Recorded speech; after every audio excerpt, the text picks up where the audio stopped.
दोस्तों, आप सबका भारत की भाषा विद संदीप भटनागर में बहुत बहुत स्वागत है। और आज हम आपको 10 मिनट में बताएंगे कि एक्चुअली सीरिया का प्रॉब्लम क्या है। और अपने इस टॉक को मैंने 4 भागों में बेसिकली बांटा है।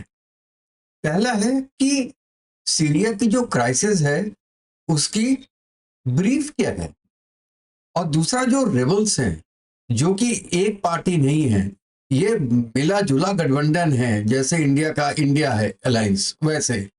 तो वो कौन है, और सबका मकसद एक कैसे हो गया असद को बाहर करने का। और फिर हम बताएंगे कि कौन कौन सी कंट्रीज सीरिया के साथ हैं और कौन कौन सी कंट्रीज असद के अगेंस्ट थी। और उसके बाद हम बताएंगे कि इस पूरी क्राइसिस का इंडिया पे क्या असर होने वाला है। तो दोस्तों, आगे बढ़ने के पहले मैं आपसे रिक्वेस्ट करूंगा कि जिसने भी मेरा चैनल अभी तक सब्सक्राइब नहीं किया है वो प्लीज मेरे चैनल को लाइक कीजिएगा, सब्सक्राइब कीजिएगा और बेल आइकन जरूर दबा दीजिए। दोस्तों, सीरिया का मसला समझने के लिए ये समझिए कि ये एक खिचड़ी है। हिस्ट्री, जियोपॉलिटिक्स और एक ह्यूमैनिटी का मिक्सचर है। कहते हैं ना कि जहां 4 बर्तन होंगे वहां आवाज होगी। सीरिया में तो पूरी दुनिया के बर्तन खड़क रहे हैं, इसलिए सीरिया एक तरीके का सेंटर पॉइंट बना हुआ है। हम अब तो थोड़ी सी इसकी हिस्ट्री बताते हैं अपने पहले पॉइंट में। सीरिया जो है वो बहुत एक एंशियंट कंट्री है, एक लैंड है। एक जमाना था जब वहां पे नॉलेज और ट्रेड का सीरिया हब हुआ करता। 1946 में इंडिपेंडेंस मिली इसको, लेकिन मिलिट्री कूप्स और डिक्टेटरशिप्स का सिलसिला वहां पे 1946 से ही शुरू हो गया। 1971 में जो अभी भागा है वहां से ना, बशर अल असद, उसके पिताजी हफीज अल असद वहां पे प्रेसिडेंट बने, डिक्टेटर बने एक तरीके से। और उसके बाद बशर के बड़े भाई को बनना था, जिसका एक एक्सीडेंट हो गया और एक्सीडेंट में डेथ हो गई, इसलिए बशर ने फिर कंट्री का एक तरीके से कमांड ले लिया था। अच्छा, 2011 में जब अरब स्प्रिंग हुई थी, इतना याद होगा आपको, तो उसका बहुत ज्यादा असर सीरिया पे भी पड़ा। लोगों ने तभी वहां पे असद के अगेंस्ट में एक प्रोटेस्ट शुरू कर दिया था, और ये एक प्रोटेस्ट एक तरीके का सिविल वॉर में हो गया था। इसीलिए आपको कभी भी सीरिया एक शांत कंट्री दिखा ही नहीं। ये बात तो पक्की है कि जब लोग अपना हक में और हुकूमत नहीं सुनती जिनकी, तब वो आंदोलन पे उतरते हैं, और यही आंदोलन एक संघर्ष में बदल जाता है। अब चाहे संघर्ष करने वाले सही थे या गलत थे, इसकी एक्सप्लेनेशन मैं आगे दूंगा। लेकिन आप ये सोचिए कि रेबल्स इकट्ठा होके 24 साल के असद के कार्यकाल को उन्होंने 10 दिन में निपटा दिया। क्या इतना बड़ा काम अकेले कर सकते थे बिना किसी बाहरी सपोर्ट के? ये हो ही नहीं सकता। अब दोस्तों, मैं बताता हूं आपको कि ये रेबल जो थे वो थे कौन। इसमें सॉरी इसमें जो मेन हिस्सा था वो है फ्री सीरियन आर्मी का, इसको कहते हैं एफएसए। और ये एक अपोजिशन ग्रुप है, और ये बिल्कुल एक तरीके से इसको बोला जाए बहुत मॉडरेट ग्रुप माना जाता है। आज के दिन में मॉडरेट है, अब कल के दिन ये मॉडरेट रहता है या नहीं रहता है, ये ना आप कह सकते हो ना हम कह सकते हैं। और ये बिल्कुल डेमोक्रेटिक था। अच्छा, इनिशियली क्या हुआ था कि इसको वेस्टर्न कंट्रीज और अरब नेशंस का भी पूरा सपोर्ट मिला था, लेकिन इसमें चैलेंजेस थे इंटरनल यूनिटी के। एक्सट्रीमिस्ट ग्रुप्स के साथ इनके क्लैशेस हो रहे थे। ये लोग शुरुआत में एक हीरो थे, लेकिन बाद में जियोपॉलिटिक्स ने इनका रोल बिल्कुल कंफ्यूज कर दिया। अच्छा, दूसरा ग्रुप है, इसको कहते हैं जिहादिस्ट ग्रुप। उसमें सबसे बड़ा था जबहत अल नुसरा। इसको अल कायदा का एफिलिएट बोलते हैं। इसको कहते हैं अल कायदा का सीरियन आर्म, और ये असद रिजीम के बहुत ही खिलाफ रहा है। लेकिन इनका अपना एक अपना ही जो है वो टेररिस्ट गैंग था, वो शरिया बेस्ड था। वो सीरिया में पूरा शरिया लाना चाहता था। इसके अलावा आईएसआईएस भी है वहां, दाइश। ये ग्रुप तो पूरा वर्ल्ड फेमस हो गया अपनी ब्रूटिलिटी और इस्लामिक कैलिफेट स्टेब्लिश करने में, और आजकल सब मिलके एक कैलिफेट ही वहां पे बनाना चाह रहे हैं। इनका फोकस क्या था कि असद रिजीम को ज्यादा से अपने रूल को एक्सपेंड करना था, कि वो खत्म हो ना हो, लेकिन हमारा रोल, आईएसआईएस का रोल बढ़ जाए। ये जिहादिस्ट ग्रुप कहते हैं कि वो आजादी के लिए लड़ रहे हैं, लेकिन असली मकसद इनका था कि पूरे सीरिया में खुद को एस्टेब्लिश करना। अच्छा, तीसरा ग्रुप था कर्डिश फोर्सेस। इसको कहते थे वाईपीजी, पीपल्स प्रोटेक्शन यूनिट्स। इनका क्या गोल था? ऑटोनॉमी का, कि कर्डिश ऑटोनॉमी होनी चाहिए और असद के रिजीम के खिलाफ लड़के उसको हटाना। अच्छा, अब इनको यूएस का सपोर्ट मिला था आईएसआईएस के खिलाफ, लेकिन टर्की के लिए ये एक टेररिस्ट ग्रुप है।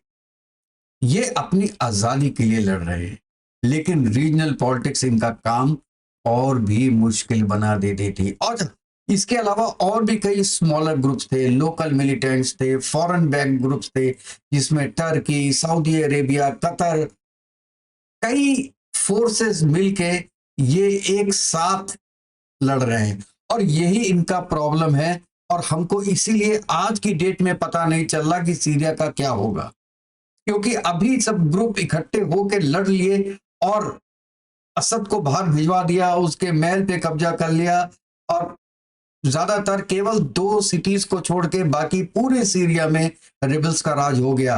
लेकिन इनकी सबसे बड़ी प्रॉब्लम होगी यूनिटी की प्रॉब्लम। अब इनमें पावर स्ट्रगल आएगा कि किसके पास ज्यादा पावर आए। उसके बाद एक्सट्रीमिस्ट का इन्फ्लुएंस आएगा। अब ये मॉडरेट ग्रुप जो है और जो एक्सट्रीमिस्ट ग्रुप है वो आपस में लड़ेंगे। आईएसआईएस चाहेगा अपने हिसाब से करना, और जो इनका पहला ग्रुप है वो चाहेगा मॉडरेट स्ट्रगल करना। अच्छा, अब इसमें क्या है, एक्सटर्नल इन्फ्लुएंस भी क्या होगा। हर ग्रुप के पीछे अलग अलग फॉरेन कंट्रीज लगी हुई है, जिनका मतलब है कि लिबरल्स में भी फैक्शन होगा, और अब ये आपस में ही लड़ेंगे। जहां पे कहते हैं ना जंगल में एक राजा होना चाहिए था, वहां हर शेर अपना जंगल बनाना चाह रहा है। आप मेरी बात समझ रहे हैं? और ये कंट्री, ये फिर हालत होगी सीरिया की। अब हम बात करते हैं कि जो असद भागा और रशिया ने कहते हैं कि उसको असाइलम दिया, वो और उसकी पूरी फैमिली को। कोई कहता है कि उसका प्लेन हाईजैक हो गया, कोई कहता है उसका प्लेन रडार से गायब हो गया था। तो लेकिन अल्टीमेटली मुझे लगता है कि रशिया ने हेल्प किया, और असद आज के दिन में रशिया में जरूर हो गए अपनी फैमिली के साथ। तो प्रो असद कौन कौन था? रशिया, ये असद का सबसे बड़ा सपोर्टर, और ये किसमें था? मॉस्को के जो नेवल बेसिस थे उसके इंटरेस्ट में थी ये चीज। दूसरा ईरान, ये रीजनल डोमिनेंस और शिया सुन्नी पॉलिटिक्स के इशू में ये ईरान साथ देता था सीरिया का, क्योंकि हिजबुल्लाह काफी ज्यादा, हिजबुल्लाह के जो लड़ाकू थे वो सीरिया में भी थे। तो आज के दिन में ईरान का कंट्रोल हिजबुल्लाह पे कम हो जाए, या जो अपनी पावर है, ईरान की पावर है, वो हिजबुल्लाह तक नहीं पहुंचा पाएगा ईरान। तो अल्टीमेटली क्या हुआ, ईरान भी कमजोर हुआ, रशिया भी कमजोर हुआ, और हिजबुल्लाह जिसको ईरान का पूरा सपोर्ट था वो तो बहुत इसके अंदर कमी आ गई। क्यों? क्योंकि इजराइल तो 120 किलोमीटर अंदर सीरिया में घुस चुका है, और अब देखना है कि इजराइल अपना नेक्स्ट एक्शन क्या लेता है।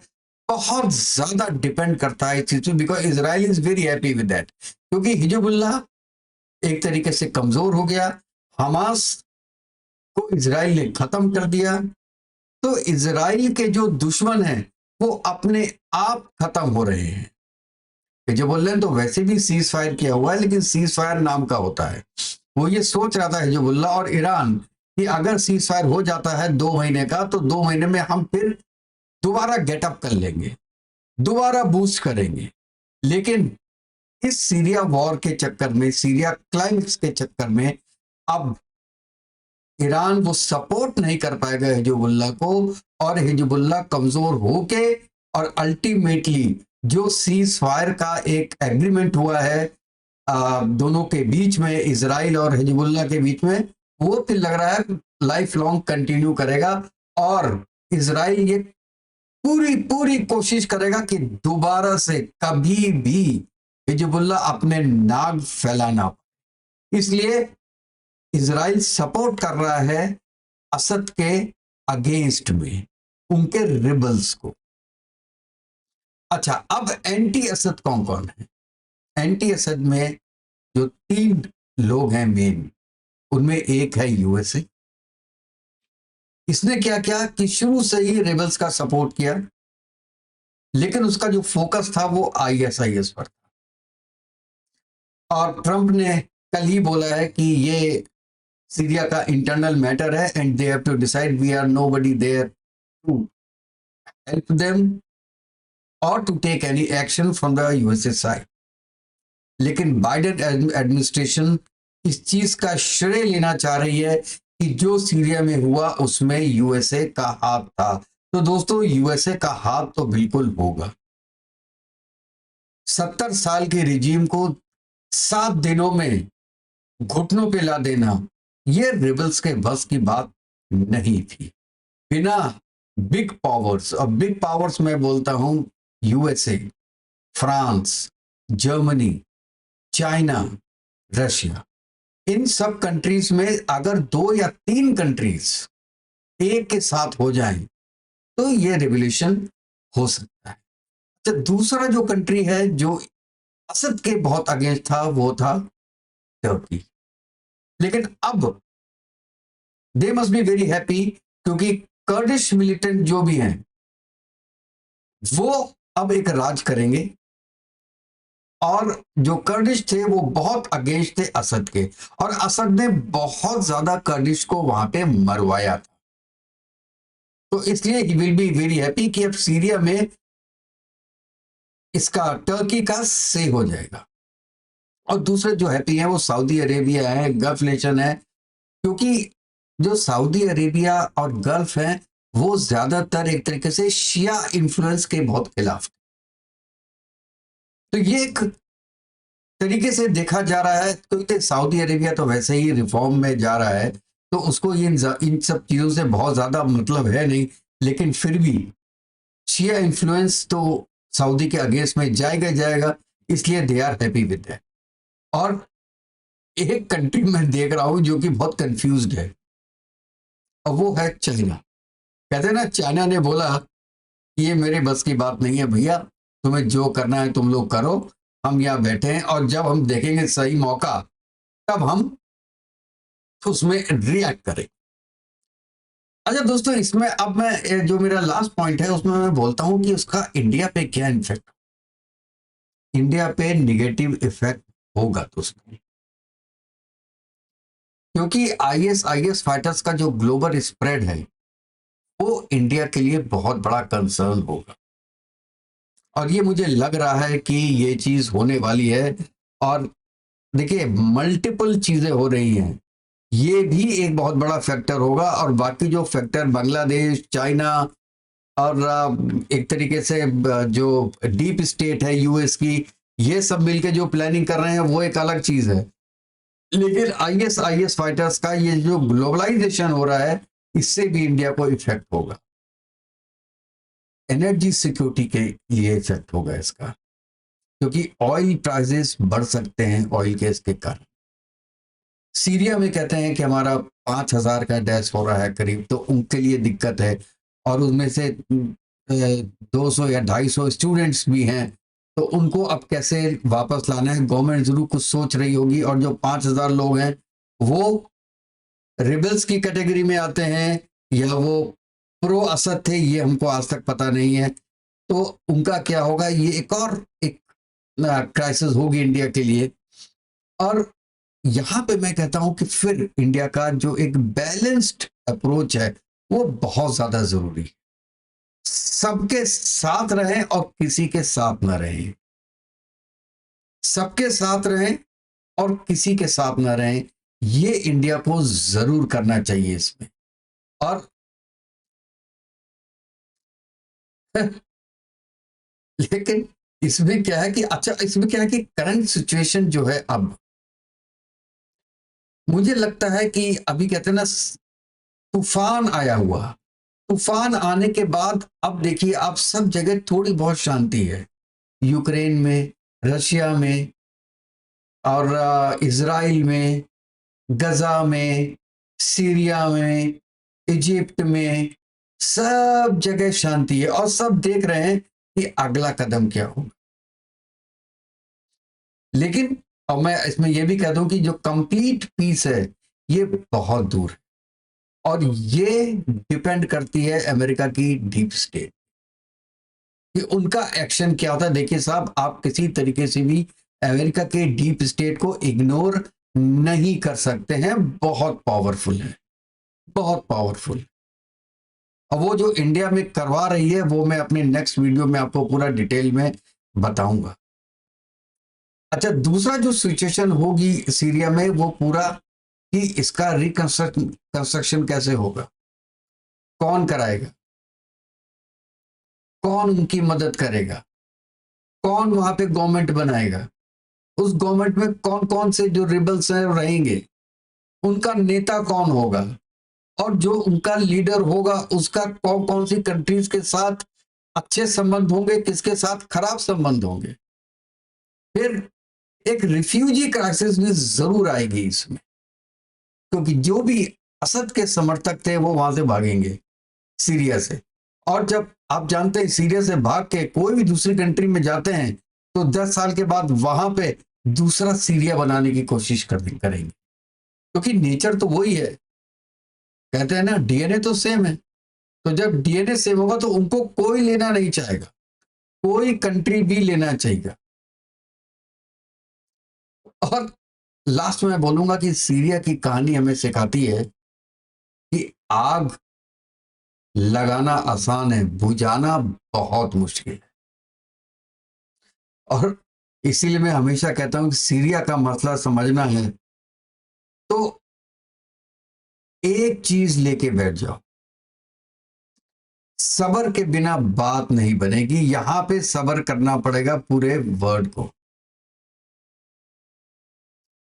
और यही मैं कहता हूं कि पॉलिटिक्स का सबसे बड़ा रूल भी यही है कि हर कोई अपने फायदे के लिए हीरो बनने की कोशिश करता है, और यही जो 7 रिबल्स हैं वो अपने को हीरो बनने की कोशिश करेंगे, अलग अलग कंट्रीज को अपने साथ मिलाने की कोशिश करेंगे। और ये पॉलिटिक्स है, जैसे मैंने बोला कि पॉलिटिक्स में लोग अपना फायदा देखते हैं, तो कब चाइना कूद जाए, कब इंडिया कूद जाए, कब पाकिस्तान कूद जाए, अब आपको पता नहीं इसके अंदर कि ये ऊंट किस क्या करवट लेगा। और बात यह है कि सीरिया में अब अंदर जंग होगी, ये जंग खत्म नहीं होगी, ये सातों के बीच में जंग होगी। और जब घर के अंदर जंग होती है ना तो बाहर भी कोई सेफ नहीं रहता, क्योंकि यहां पे ज्यादातर रिबल्स ग्लोबल हैं, और जो ग्लोबल रिबल्स होते हैं उनका इफेक्ट भी ग्लोबल रहता है। इसलिए हमको ये कोशिश करनी चाहिए कि जितनी जल्दी हो सके इस क्राइसिस को खत्म करने में अगर इंडिया अपना कोई भी योगदान कर सकता है तो वो जरूर करे। और और दोस्तों, और एंड में मैं एक बात बोलना चाहूंगा कि इंडिया को बहुत सोच समझ के एक्शन लेने चाहिए। आप ऐसी सिचुएशन पैदा करो पूरे वर्ल्ड में कि सीरिया में पीस बनी रहे, और अगर सीरिया में पीस बनी रहेगी तो ये पूरे हिंदुस्तान के लिए और पूरे वर्ल्ड के लिए अच्छा हो। और लास्ट में दोस्तों, अगर आपको मेरा वीडियो पसंद आया हो तो प्लीज इसे लाइक कीजिएगा, सब्सक्राइब कीजिएगा और बेल आइकन जरूर दबा दीजिएगा। तब तक के लिए थैंक यू वेरी मच, और जय हिंद, वंदे मातरम।